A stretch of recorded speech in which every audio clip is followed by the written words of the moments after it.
உட்காருங்க உட்காருங்க. மாண்புமிகு பேரவைத் தலைவர் அவர்களே, உட்காருங்க. இங்கே மாண்புமிகு அறநிலைத்துறை அமைச்சர் திடீரென்று எழுந்து முதலமைச்சர் வரும்பொழுது ஏன் எதிர்க்கட்சி தலைவர் எழுந்து மரியாதை செலுத்தவில்லை என்ற ஒரு கருத்தை இங்கே தெரிவித்தார்கள். மாண்புமிகு பேரவைத் தலைவர் அவர்களே, இந்த சரித்திர முக்கியத்துவம் வாய்ந்த நம்முடைய பேரவைக்கு என்று சில மரபுகள் இருக்கின்றன. இந்த அவைக்கு பேரவைத் தலைவர்கள் அவர்கள்தான் தலைவர். பேரவைத் தலைவர் அவர்கள் வரும்போது கட்சி வித்தியாசமின்றி அனைத்து உறுப்பினர்களும் எழுந்து நிற்பது காலங்காலமாக கடைபிடிக்கப்பட்டு வருகின்ற மரபு.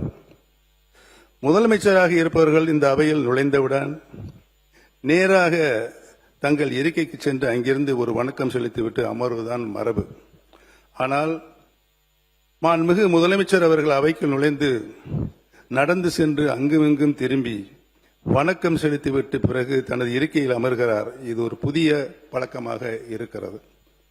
மாண்புமிகு பேரவைத் தலைவர் அவர்களே, இந்த அவையை பொறுத்தவரையில் மாண்புமிகு பேரவைத் தலைவர்கள்தான் வரும்பொழுதுதான் அனைவரும் எழுந்து நிற்க வேண்டும் என்ற மரபிலிருந்து விலகிச் சென்று மாண்புமிகு முதலமைச்சர் வரும்பொழுதும் எழுந்து நிற்க வேண்டும் என்று அதை மாண்புமிகு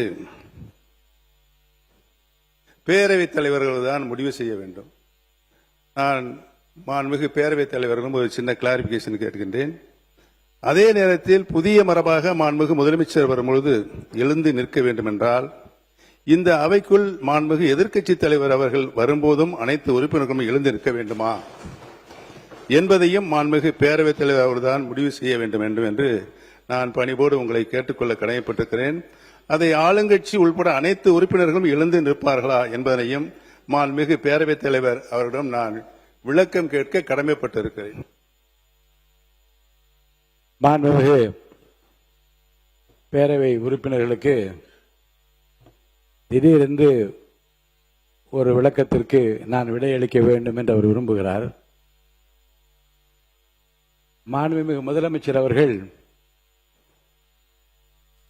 9:30 மணிக்கு அவை கூடுகிறது என்றால் அவை கூடுவதற்கு முன்னாலே இந்த அவைக்கு வந்து இந்த பக்கமாக வந்து பாதி வரை சென்று அவர் வணக்கம் செலுத்துவதை நான் பார்த்து கொண்டிருந்திருக்கிறேன். அந்த பக்கம் பாதியில் வந்து திரும்பியது ஒரு நாள் மாண்புமிகு அமைச்சர் முன்னாள் ராஜேஷ்குமார் அவர்கள், அண்ணே எங்கள் பக்கம் உங்கள் பார்வை திரும்ப வேண்டும் என்று கேட்டதும் அதைத் தொடர்ந்து இறுதி வரை போய் இரு பக்கம் வணக்கம் செலுத்தி கொண்டு வருகிறார். அவை கூடுகிற போது அவைத் தலைவருக்குரிய மரியாதை தான் அளிக்கப்பட வேண்டும் என்பதில் எந்த விதமான ஐயப்பாடும் இல்லை. ஆனால் மாண்புமிகு முதலமைச்சர் வருகிற போது அவை கூடுவதற்கு முன்பாக இருபக்கம் அவர் வணக்கம் தெரிவிக்கிற போது நான் பார்த்திருக்கிறேன். முன்னாள் முதலமைச்சர் மாண்புமிகு எடப்பாடி பழனிசாமி அவர்கள் கூட எழுந்து நின்று அவருக்கு வணக்கம் செலுத்தியதை நான் பார்த்திருக்கிறேன். மற்ற உறுப்பினரும் விருப்பப்பட்டவர் எழுந்து நிற்பதையும் பார்த்திருக்கிறேன். இந்த அவையினுடைய கண்ணியமும் மிகச்சிறந்த அந்த பாரம்பரியமும் ஒருவருக்கொருவர் பரஸ்பரம் மரியாதை தெரிவித்துக் கொள்வது என்பது அடிப்படையில், அதுவும் தமிழக சட்டப்பேரவையில் அவரவர்களுக்குரிய மரியாதையை கட்சியும் ஆச்சரியங்களை மறந்து மதிப்பளிக்கின்றார் என்பதுதான் நம்முடைய வரலாறு, நம்முடைய பண்பாடு என்று உங்கள் அனைவருக்கும் தெரியும். எனவே முதலமைச்சர் வருகிற போதோ எதிர்க்கட்சிகள் வருகிற போதோ எழுந்து நின்று மரியாதை தெரிவிக்க வேண்டும் என்பது கட்டாயம் அல்ல. ஆனால் அப்படி தெரிவிப்பது என்பது தமிழுடைய பண்பாடு, நம்முடைய பாரம்பரியம்.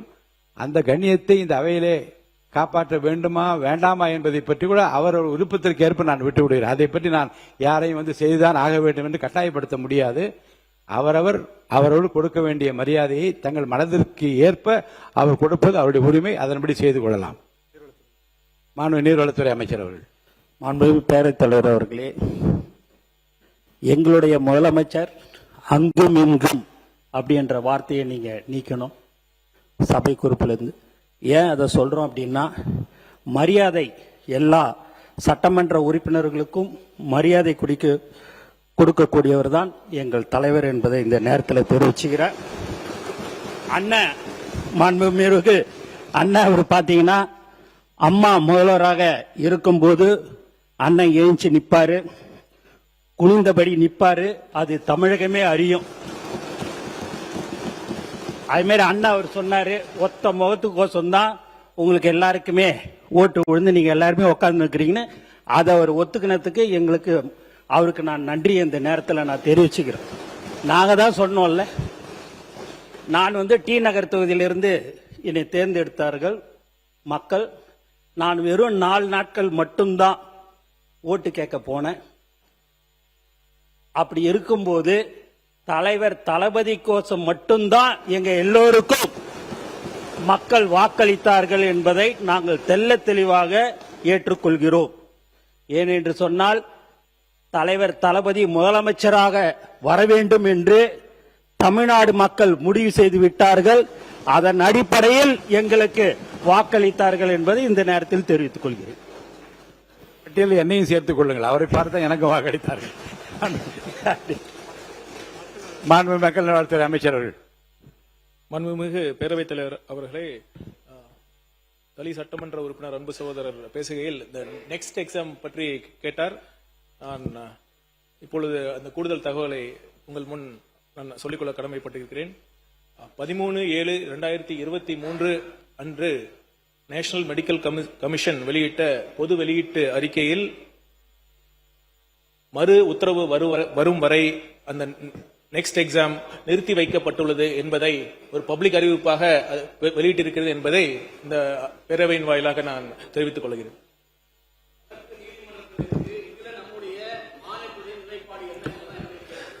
கண்டிப்பாக மாண்புமிகு பேரவைத் தலைவர் அவர்களே, நீட் எக்ஸாமை எந்த அளவிற்கு ஆணித்தரமாக இந்த அரசு எதிர்க்கிறதோ அதே அளவு நெக்ஸ்ட் எக்ஸாமையும் கண்டிப்பாக எதிர்ப்போம் என்று தெளிவாக உறுதியாக நான் சொல்லிக்கொள்ள கடமைப்பட்டிருக்கிறேன்.